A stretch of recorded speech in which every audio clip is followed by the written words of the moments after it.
அவர் சும்மா கொடுக்குறாங்க, நான் கேட்க வேலை அவங்களே கொடுக்குறாங்க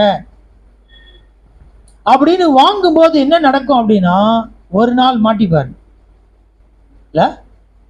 இப்போ ஏன்னா அந்த ஒழுங்கு கடைசி வரைக்கும் பின்பற்ற வேண்டும் என்ற மனதோடு கூட, இதான் அரசாங்கம் வேலை செய்கிறேன், இதுதான் எனக்கு சம்பளம் கொடுக்குறாங்க, நான் இப்படி தான் வேலை செய்யணும் அப்படின்ற அந்த மனநிலை அந்த ஒழுக்கத்தோடு இருக்கிற வரைக்கும் பிரச்சனையே இல்லை.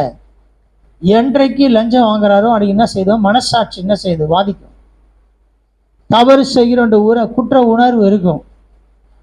எப்பனா யாருன்னா ஒரு ஆள் மாட்டி விட்டானா முடிஞ்சது கதை, வேலை போயிடுச்சு, அசிங்கமாயிடும்.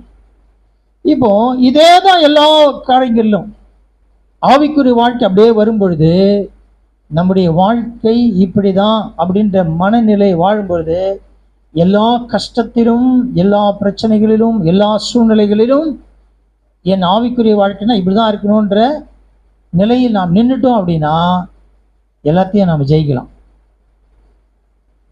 பிசாசு இலவசமாக தான் கொடுப்பான், இப்படி செய்ய அப்படி செய் இதை செய் அப்படிலாம் சொல்லும்போது நாம் நினைக்க வேண்டிய ஒன்றே ஒன்று, இது என்னுடைய ஆவிக்குரிய வாழ்க்கைக்கு அப்பாற்பட்டது, என் குடும்ப வாழ்க்கைக்கு அப்பாற்பட்டது.